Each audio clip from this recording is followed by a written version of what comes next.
to another episode of Federico Talks Watches. Now today I wanted to create a little guide, and it's not so much a guide for every watch collector, but maybe something for the new collectors out there to think about. And it's just 3 things that I noticed that a lot of beginner or newbie collectors kind of do, and mistakes they seem to make. And it seems that it's pretty much across the board. You will probably grow out of them, but better to avoid them in the first place if possible, right guys? But of course, before we get started, I have to do the customary wristwatch check.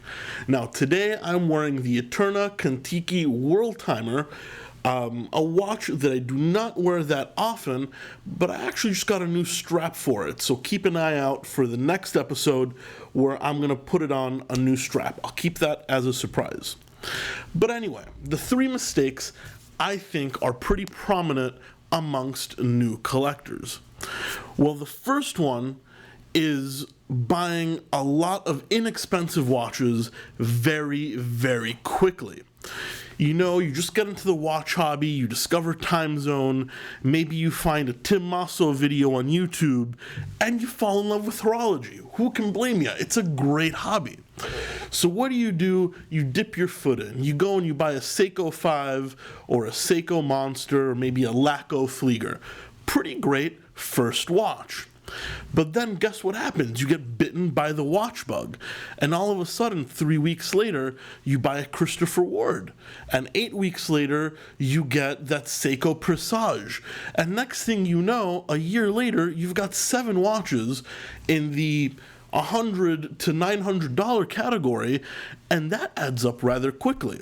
So I've noticed that maybe instead of buying a whole bunch of watches at once or fairly quickly, buy your first or maybe your second piece to scratch that itch, but then set a goal for yourself. What's your grail watch or your attainable grail watch? Maybe it's a Tudor Black Bay, a Rolex Submariner, a Ulysse Nardin Maxi Marine. I don't know, but whatever it is, set a goal and try and stick to it, because you'll be surprised that how easy it is to buy these inexpensive watches, but how much all the prices add up at the end of the year. Maybe instead of your 8 mid-range pieces, you could have easily afford that watch you thought you couldn't. And that's a trap I find a lot of beginner collectors kind of fall into. And not only beginner collectors, but also, even myself, I've kind of done that once or twice. And it's pretty hard, because usually these mid-range pieces are hard to flip, hard to get rid of, and at the end of the day, you could have had something you really, really liked. So when you get into it, no problem if you want to start with a Seiko, that's awesome. Just hold your horses, set a goal for a more expensive piece, and try and reach it. Now, of course, a lot of you guys may prefer the mid-range watches, no problems there, but it is something I've noticed a lot of guys getting into and not realizing how much they end up spending. So I just wanted to give a cautionary little tale for all the beginner collectors out there. A second little trap I found is buying vintage too soon without doing research. Now, I've made a couple of videos about this on the things you should look out for when buying vintage. Normally, I say vintage should wait until you're a little bit more experienced, because there's a lot of pitfalls. But if you really must buy vintage right away, pick your seller extremely correctly, because there's a lot of things to look out for that an inexperienced buyer won't notice. Has it been repainted, the dial? Is it over-polished? Is it all original? Is it a Frankenwatch made out of many different parts? Are you overpaying? I've seen a lot of early collectors buying 6 or 7, 8 vintage watches, $300, $400, that, most of them end up being not original.